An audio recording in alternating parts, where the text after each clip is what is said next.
सोमनाथ और उसकी पत्नी उमा भगवान शिव के परम भक्त थे। सोमनाथ की कई पुश्तें पंडिताई का काम करती आ रही थीं, जिसे आगे बढ़ाते हुए सोमनाथ भी घर घर जाकर पूजा पाठ के काम करवाता था। उमा को भी गांव में सभी लोग पंडिताइन कहकर बुलाते थे और कोई भी अच्छा काम करने से पहले उसकी सलाह जरूर लेते थे। अरे पंडिताइन, घर में हो कि नहीं? हाँ हाँ, मैं कहाँ जाऊंगी, आओ अंदर आ जाओ। अच्छा, तो पूजा में लगी हो? अरे बस करो, भोलेनाथ को घर बुला कर ही रहोगी क्या? अरे कमला, ऐसे भागी हो जाएं तो जीवन सफल हो जाए। वो आज सोमवार है ना, तो मेरा और पंडित जी का व्रत है। ये लो भोले बाबा का प्रसाद। अच्छा अच्छा, लाओ। अच्छा पंडिताइन, वो मुझे ना मुन्ना का मुंडन करवाना है, जरा एक अच्छा सा दिन देखकर तो बताओ। हाँ हाँ, अभी लो, बस 2 मिनट रुको। परसों का दिन सही रहेगा। अरे इतनी जल्दी? नहीं नहीं, इसके बाद का कोई दिन देखो, मुझे दावत करनी है, इतनी जल्दी कैसे हो पाएगा सब? आ, इसके बाद तो अगले महीने की ही तिथि ठीक रहेगी। ओहो, ना ना, अगले महीने तो देर हो जाएगी। कमला, तुम परेशान क्यों होती हो? मुन्ना का मुंडन परसों ही करवा लो, सारी तैयारियों में मैं तुम्हारी मदद कर दूंगी। सच? पंडिताइन, तुमने तो सारी परेशानी ही हल कर दी, और वैसे भी तुम रहोगी तो सारे काम बिल्कुल सही तरीके से हो जाएंगे। और पंडित जी को भी बोल देना, मुंडन के बाद हवन उन्होंने ही करवाना है। ठीक है, मैं बोल दूंगी। अच्छा एक बात बताओ पंडिताइन, वो वैद्य जी के बारे में बताया था तुम्हें, गई थी वहां? हाँ गई तो थी, इलाज भी चलाया, लेकिन कोई फायदा नहीं हुआ। अच्छा, तो, तो तुम चिंता मत करो। वैसे पंडिताइन, मैं क्या कह रही थी, तुम क्यों परेशान होगी? अ, छोटी सी तो दावत है, मैं निपटा लूंगी सारे काम। और मुझे ना अब भी याद आया, वो मेरे जेठ जी वो मेरे जेठ जी है ना, अ, वो कह रहे थे कि इस बार हवन वही करेंगे, तो पंडित जी को भी परेशान होने की जरूरत नहीं है। अच्छा, तो मैं अब चलती हूँ। इतना कहकर कमला वहां से चली जाती है।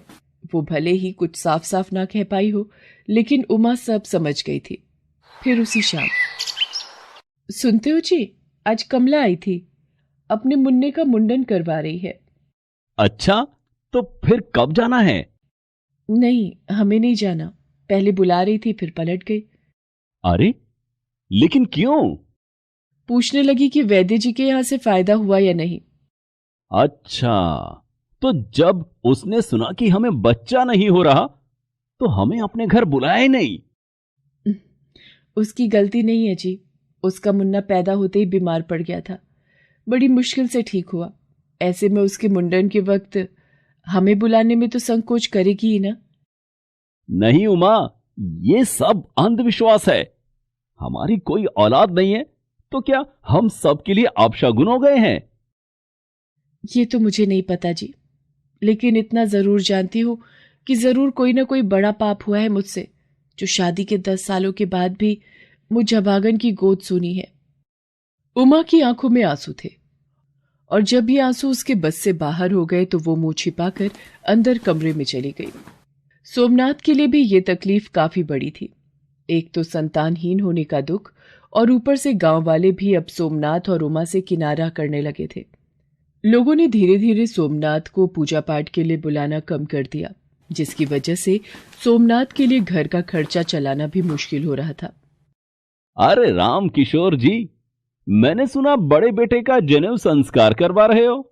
मुझे याद नहीं किया आपने। वो पंडित जी, दरअसल वो हरि प्रकाश जी से बात हो गई, तो वही करवा रहे हैं।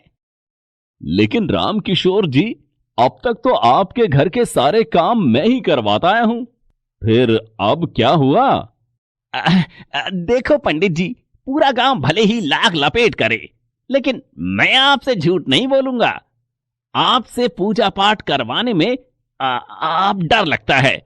संतान सुख ना मिलना एक श्राप है, श्राप।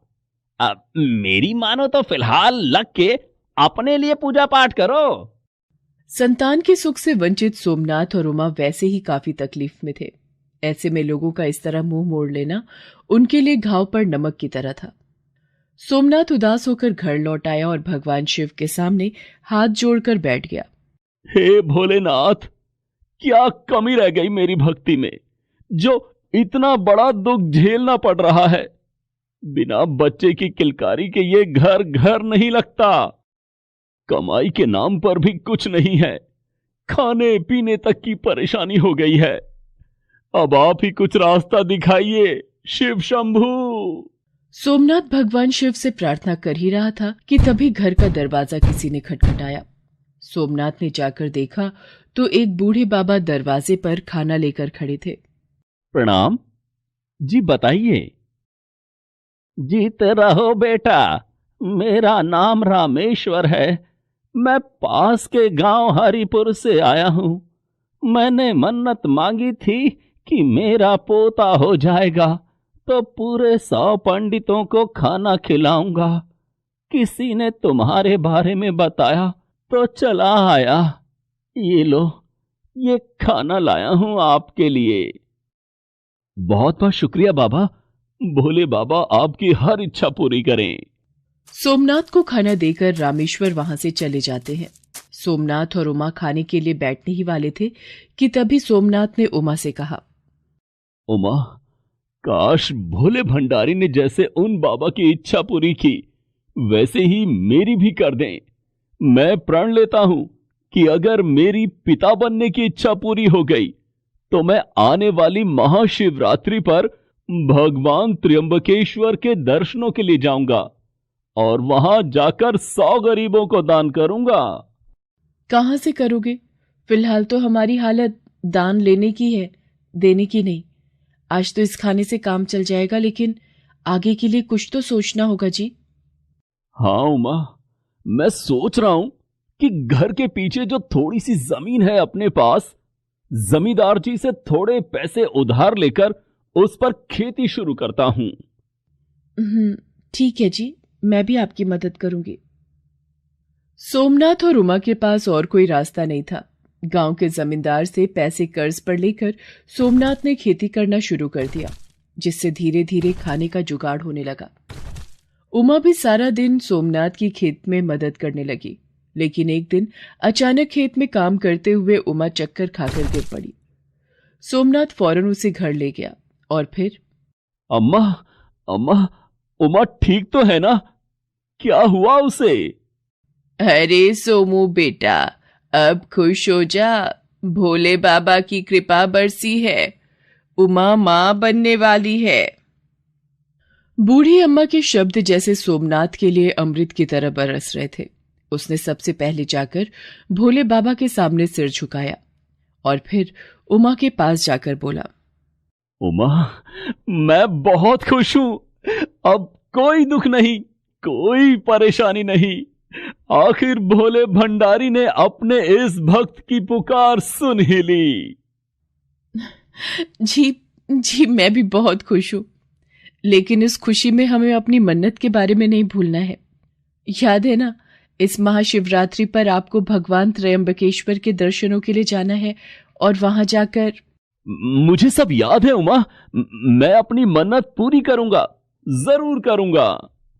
महाशिवरात्रि आने में कुछ ही दिन बचे थे। सोमनाथ जी जान से खेती में लग गया।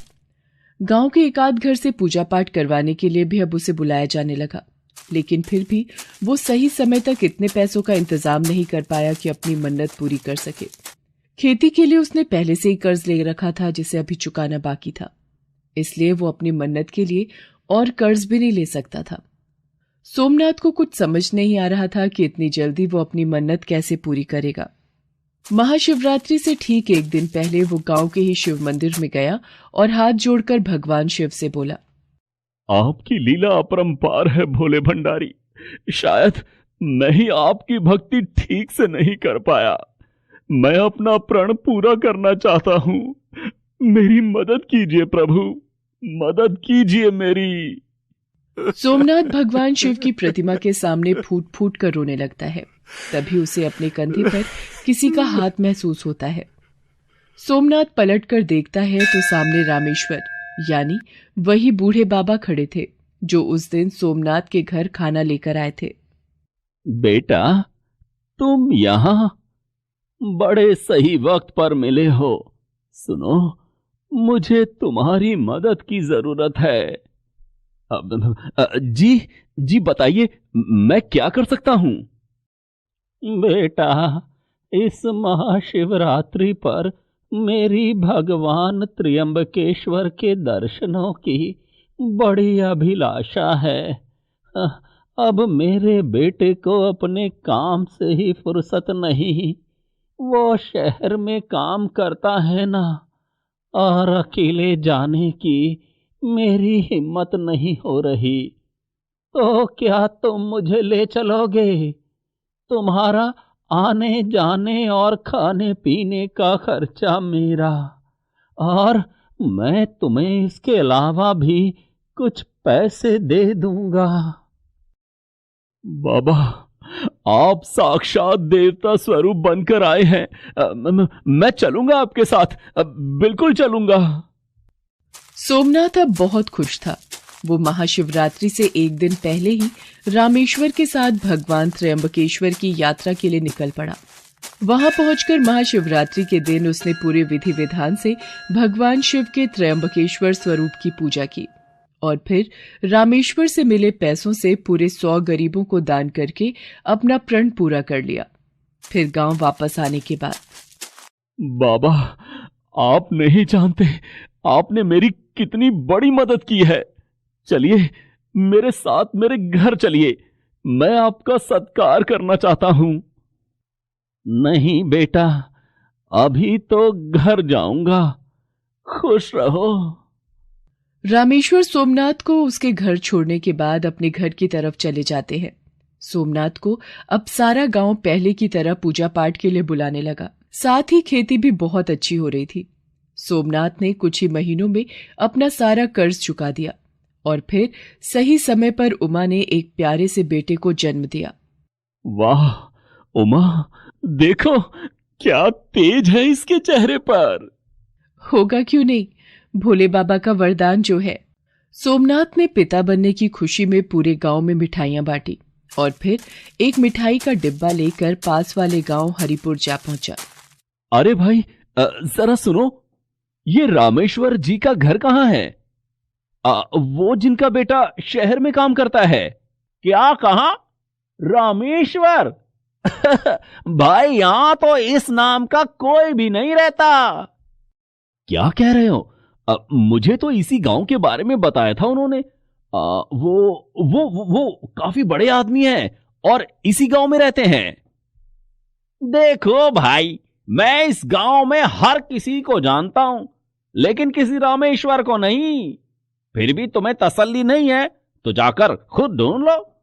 सोमनाथ पूरे गांव में हर घर में जाकर पूछता है, लेकिन उस ग्रामीण की बात सही थी। पूरे हरिपुर में रामेश्वर नाम का कोई भी इंसान मौजूद ही नहीं था। गांव भर में घूमने के बाद सोमनाथ को जैसे ही एक शिव मंदिर दिखाई दिया तो वहां पहुंचकर उसे सब कुछ समझ आ गया। रामेश्वर कोई और नहीं बल्कि खुद भोले बाबा ही थे जो अपने भक्त का साथ देने आए थे।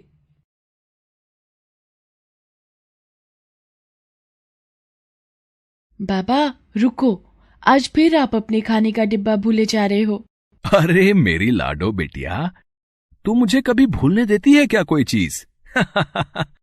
इसके साथ ही हरिशंकर ने प्यार से अपनी 7 साल की बेटी प्रिया के सिर पर हाथ रखा और वहां से चले गए।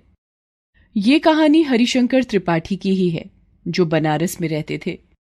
हरिशंकर वहां एक शिव मंदिर के मुख्य पुजारी थे। हरिशंकर के घर में उनकी पत्नी गौरी और उनकी 7 साल की बेटी प्रिया थी। गौरी और हरिशंकर भगवान शिव के भक्त थे और उनकी देखा देखी प्रिया भी भोले बाबा की खूब पूजा करती थी। हरिशंकर रोज सुबह मंदिर जाते और शाम तक ही घर वापस आ पाते। मंदिर की मान्यता ऐसी थी कि लोग दूर दूर से भोले बाबा के दर्शनों के लिए आते थे। हर रोज की तरह उस दिन भी हरिशंकर अपने घर से सीधे शिव मंदिर पहुंचे तो इलेक्ट्रीशियन शंभुनाथ वहां पहले से मौजूद था। उसने हरिशंकर को देखा और बोला, अरे पुजारी जी, आ गए आप। अब वो जैसा आपने कहा था, मंदिर की खराब लाइट मैंने ठीक करवा दी है। और हाँ, मंदिर के सारे पंखे भी अब बढ़िया चल रहे हैं। अरे वाह, बहुत अच्छे शंभुनाथ, ये काम अच्छा हो गया।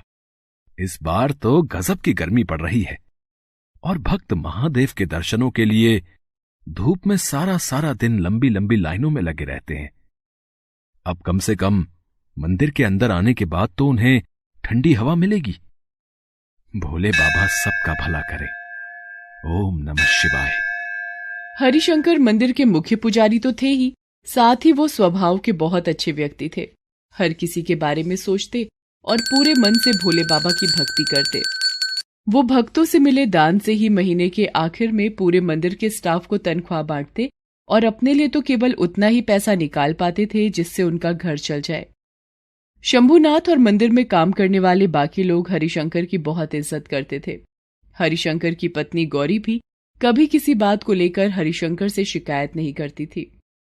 दिन भर मंदिर में श्रद्धालुओं का आना लगा रहता और आखिर में मंदिर के पट बंद करते वक्त हरिशंकर भोले से प्रार्थना करते कि वो सबकी मनोकामनाएं पूर्ण करें। ऐसे ही एक दिन, अब पुजारी जी क्या करें?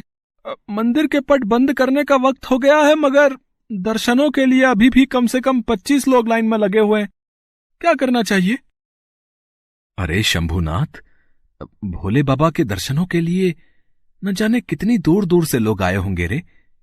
20-25 आदमी ही तो हैं। थोड़ा रुक जाएंगे। पहले सभी को चैन से दर्शन कर लेने दो। भोले सबका भला करें। मुझे पता था आप हर बार यही कहते हैं। शंभुनाथ हंसा और बाकी कामों में लग गया। दर्शनों के लिए लाइन में सबसे आखिर में एक बुजुर्ग खड़े थे। उनका नाम था भगवती प्रसाद। हरिशंकर ने उन्हें भी अच्छे से दर्शन करवाए और उनसे कहा, भोले आपका भला करें श्रीमान। पुजारी जी नमस्ते। जय भोले। श्रीमान, भोले आपकी सभी इच्छा पूरी करें। पुजारी जी, मैं जब भी यहां आता हूं हमेशा देखता हूं कि आप सभी को बहुत प्यार से भोले बाबा के दर्शन करवाते हैं। सबकी मनोकामनाओं को पूर्ण करवाने के लिए भोले बाबा से प्रार्थना करते हैं। लेकिन क्या कभी किसी भक्त ने आपसे आपकी मनोकामना पूछी है? अरे श्रीमान, मेरी कोई इच्छा नहीं है। मुझे तो महादेव के चरणों में जगह मिली हुई है, और क्या चाहिए? बाकी कभी किसी ने पूछा भी नहीं। चलिए पंडित जी, आज मैं आपसे पूछता हूं। बताइए, आपकी कोई तो इच्छा होगी। श्रीमान, मेरे जीवन की तो एक ही इच्छा है कि मैं एक बार केदारनाथ जाकर महादेव के उस अद्वितीय रूप के दर्शन करूं, अपनी पत्नी और अपनी बिटिया के साथ। भोले सबका भला करें। भगवती प्रसाद और हरिशंकर दोनों जोर से हंसने लगते हैं। भगवती प्रसाद बहुत पैसे वाले आदमी थे और अक्सर महादेव के दर्शनों के लिए उसी मंदिर में आते थे। कुछ दिन बाद जब वो फिर से मंदिर गए तो उन्होंने हरिशंकर से पूछा, पंडित जी, अगर आपकी केदारनाथ जाने की इतनी ही इच्छा है तो आप जाते क्यों नहीं? क्या समस्या है? जाने की तो बड़ी इच्छा है श्रीमान, लेकिन क्या करूं, खर्चा पानी नहीं हो पाता है उतना। भक्तगण जो दान करते हैं उसी से मंदिर की देखरेख करनी होती है और अपना घर भी चलाना होता है। भगवती प्रसाद सारी बात समझ चुके थे। वो पूजा अर्चना के बाद वापस घर गए और फिर 2 दिन बाद उन्होंने अपने नौकर हरीश को बुलाया और कहा, हरीश, अरे हरीश, अरे एक काम करो बेटा, आओ। जी मालिक, बताइए। वो जो घाट वाला शिव मंदिर है ना, वहां के पुजारी हैं हरिशंकर त्रिपाठी जी। उनके घर का पता करो और ये लिफाफा उन्हें दे देना। लेकिन एक बात का ख्याल रखना, उनके सामने मेरा नाम मत लेना, और अगर कहें कि इसमें क्या है और किसने भिजवाया है तो बस इतना कह देना कि आपको बाबा केदार ने बुलाया है। हरीश को जो लिफाफा भगवती प्रसाद ने दिया था उसमें कुछ पैसे थे और उस बस की 3 टिकट थी जो हर महीने भक्तों को केदारनाथ ले जाती थी। हरिशंकर उस बस की 3 टिकटों को खरीदने लायक पैसे कभी जुटा ही नहीं पाए। लोगों से पूछते हुए हरीश जल्दी ही हरिशंकर के घर पहुंचा और उनसे बोला, राम राम पंडित जी। जय भोले। आप कौन? मैंने आपको पहचाना नहीं। पंडित जी, मैं कौन हूं ये जरूरी नहीं है। आपके लिए ये लिफाफा भेजा है किसी ने। हैं? लिफाफा? किसने भेजा है? अब क्या है इसमें भाई? पंडित जी, वो मुझे नहीं मालूम, लेकिन जिसने ये लिफाफा भिजवाया है ना, उन्होंने कहलवाया है कि बाबा केदार ने आपको बुलाया है। हरिशंकर हरीश की बात समझ नहीं पाते और लिफाफे को हरीश से लेकर गौर से देखने लगते हैं। तब तक हरीश वहां से चला जाता है और हरिशंकर उसे आवाज लगाते रह जाते हैं। हरिशंकर घर के अंदर आकर लिफाफे को खोलते हैं तो उनकी आंखों में खुशी के आंसू आ जाते हैं और वो उस लिफाफे को भोले बाबा की कृपा मानकर अपनी पत्नी गौरी से कहते हैं, गौरी, ओ गौरी, अरे अरे देखो तो, मेरा सपना पूरा होने वाला है भगवान। भोले बाबा ने अपने दरबार में बुलाया है। मेरे महादेव ने मुझे केदारनाथ बुलाया है। हरिशंकर गौरी को लिफाफे के बारे में बताते हैं। गौरी भी बहुत खुश हो जाती है। इसके बाद हरिशंकर और गौरी अपनी बेटी प्रिया के साथ केदारनाथ यात्रा के लिए चल पड़ते हैं। केदारनाथ पहुंचकर हरिशंकर की खुशी का ठिकाना नहीं था। पूरा परिवार केदारनाथ धाम पहुंचकर पूरे विधान से महादेव की पूजा अर्चना करते हैं। फिर बाहर आकर मंदिर के दूर एक जगह पर बैठ जाते हैं। हरिशंकर लगातार मंदिर को निहार रहे थे। तभी गौरी ने उनसे पूछा, क्या हुआ जी? अभी तो हम मंदिर से ही आए हैं, अब आप क्या देख रहे हैं? गौरी, मुझे विश्वास नहीं हो रहा कि मैं बाबा केदार के पास हूं। कहीं ये कोई सपना तो नहीं? नहीं जी, ये सपना नहीं, सच है। आपने सच्ची श्रद्धा से भोले बाबा की भक्ति की है तो उन्हें आपकी ये मुराद तो पूरी करनी ही थी ना। हरिशंकर और गौरी आपस में बातें कर ही रहे थे कि अचानक वहां का मौसम बिगड़ने लगा।